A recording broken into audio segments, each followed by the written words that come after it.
Hey, thanks for doing this with me today. Of course. I'm so excited, actually. This is fun. Yeah? Cool. So, I'm John, by the way. I'm a teacher. I teach English online, and I've been doing it for like 5 or 6 years now. That's awesome. I'm Emma. I'm a travel blogger. I write about my trips and I make videos too. And honestly, that's kind of why I'm here today, because I have a lot to say about this topic. Oh, really? Okay, I'm interested now. Tell me more. Well, takes a sip of coffee. I've traveled to like 20 countries and I've met so many people learning English. And something I always tell them is they don't need perfect grammar.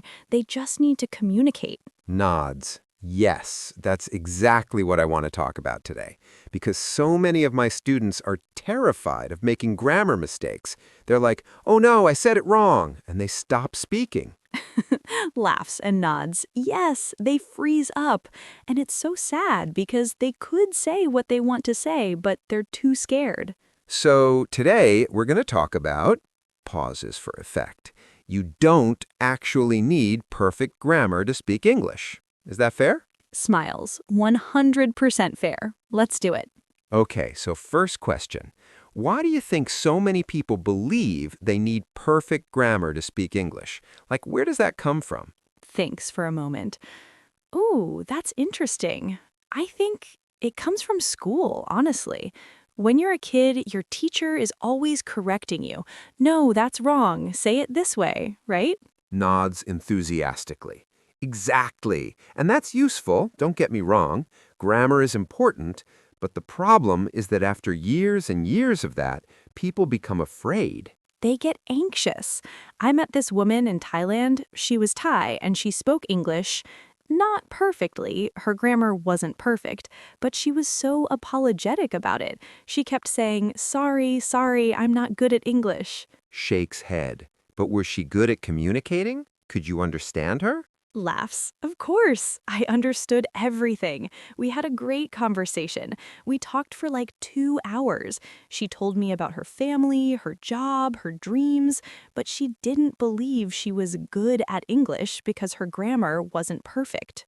Leans back. That makes me sad, actually, because she was already good at English. She was communicating. That's the whole point of language. Right. And I think, takes another sip of coffee, I think that comes from this idea that grammar is the same as language ability, but they're not the same thing. They're not the same thing at all.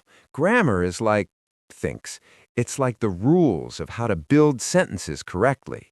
But language is about sharing ideas. It's about connection. Points at him. Yes, that's it exactly. You can have perfect grammar and say absolutely nothing interesting. Laughs. Laughs. True. You could say, the cat is on the mat. Perfect grammar. Boring.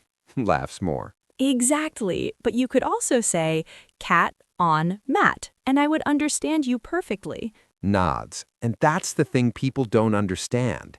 Native speakers, we break grammar rules all the time, every single day. Looks surprised. Really? Nods. Oh, yeah.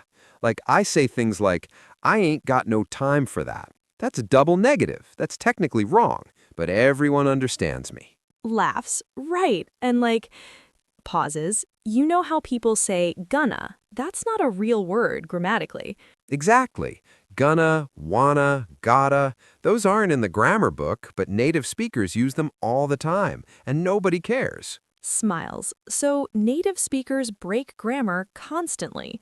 Nods firmly, constantly, and people still understand us perfectly. Okay, so give me an example. Like, what's something that you hear people say that's grammatically wrong, but you understand it fine? Thinks. Oh, lots of things, like pauses. People say, me and my friend went to the store. Technically, it should be, my friend and I went to the store. But people say it the first way all the time. Nods. And everyone knows what they mean. Everyone knows exactly what they mean.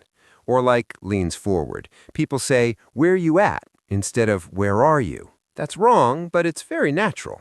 Laughs. I hear that so much. And it's interesting because people get it. It's clear.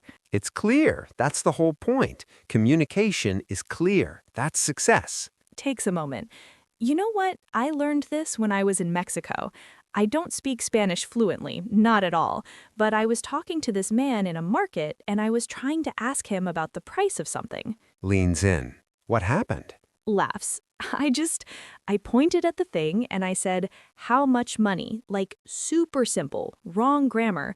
But he understood. He told me the price, we did the transaction, it was fine. Nods. And that's the whole point. And you know what's funny? I was so worried. I was like, oh no, I'm gonna say it wrong. But he didn't care. He was just happy that I was trying to speak Spanish. Nods. Right. People appreciate the effort. They want to communicate with you. They don't care if your grammar is perfect. Looks at camera. I think that's something people don't realize. When you're talking to someone, they want to understand you. They're on your side. They're not looking for grammar mistakes. Nods. Unless they're a grammar teacher, laughs. Laughs.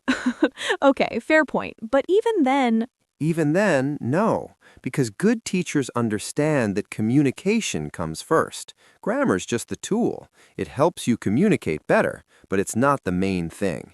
So let me ask you this. In your teaching, have you noticed that students who worry less about grammar, do they actually speak better? Pauses. That's such a good question. And the answer is yes, 100% yes. The students who are willing to make mistakes and just try, they learn so much faster really? Why? because they're actually practicing. They're actually speaking instead of sitting there thinking, is this correct? Is this correct? They're just talking. And when you talk more, you get better at talking. It's simple. Nods slowly. That makes sense. And here's the thing that's wild.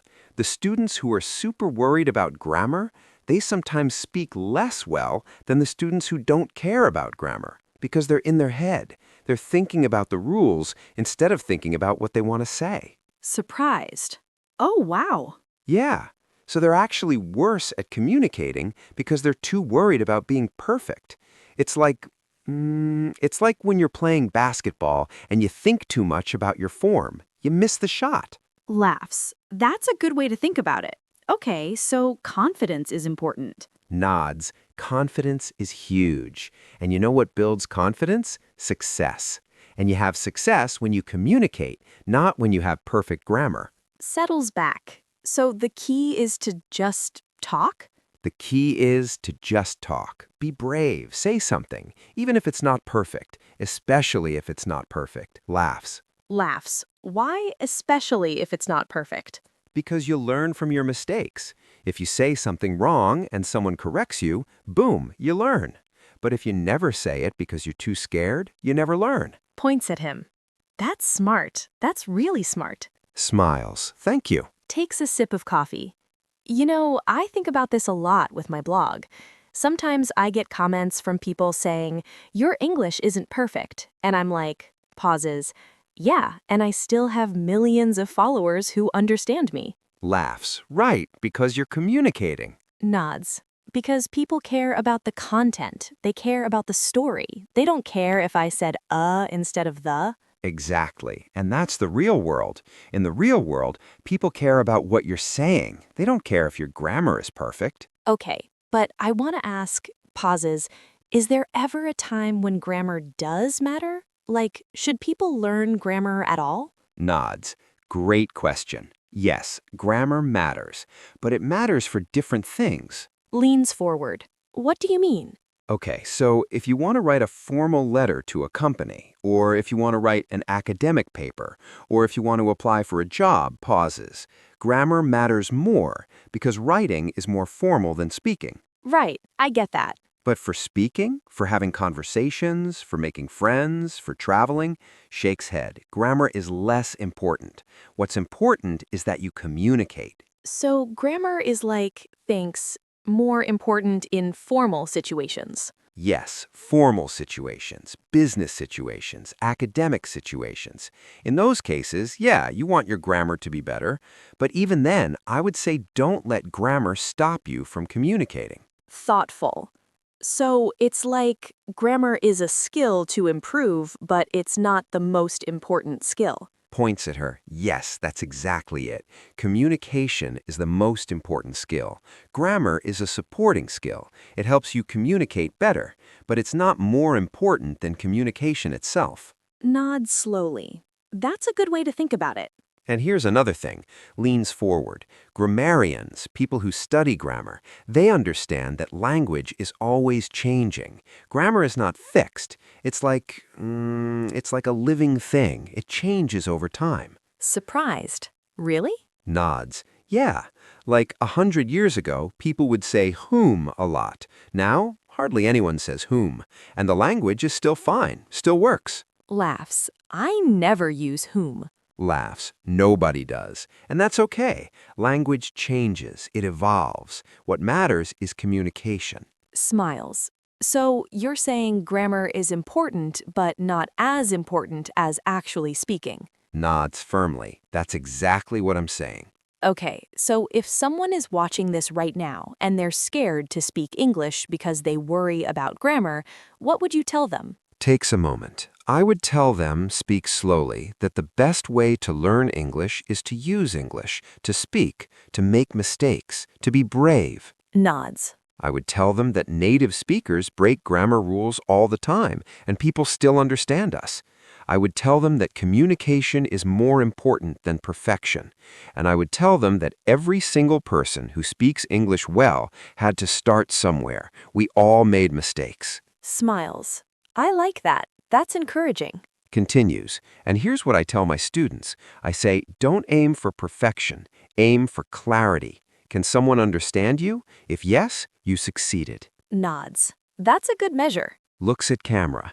And if you want to get better at grammar, fine, learn grammar. But don't let grammar stop you from speaking right now. Speak now, learn grammar later, or learn grammar while you speak. Takes another sip of coffee. What about you? Any advice? Pauses. I would say, speaks thoughtfully, travel, meet people, talk to people who don't speak English perfectly, listen to them, realize that they're communicating, realize that they're fine, and then give yourself permission to not be perfect too. Smiles. I love that. Continues, because you're going to meet so many people who speak English with an accent, with broken grammar, with mistakes, and they're happy. They're communicating, they're living their lives, and that can be you too. Nods. That's beautiful. Looks at camera. So if you're watching this and you're scared to speak English, just do it. Speak. Make mistakes. Laugh at yourself. And keep going. Raises his hand for a high five. There we go. Laughs and high-fives him. So thank you so much for being here and talking about this. Smiles. Thank you for having me. This was fun. Looks at camera. If you like this video, please like and subscribe and leave a comment down below. Tell us, are you scared to speak English? Or do you have a story about making a grammar mistake and it being okay? Nods. We'd love to hear from you. Thanks for watching. See you next time. Bye. Both wave at camera. Fade out.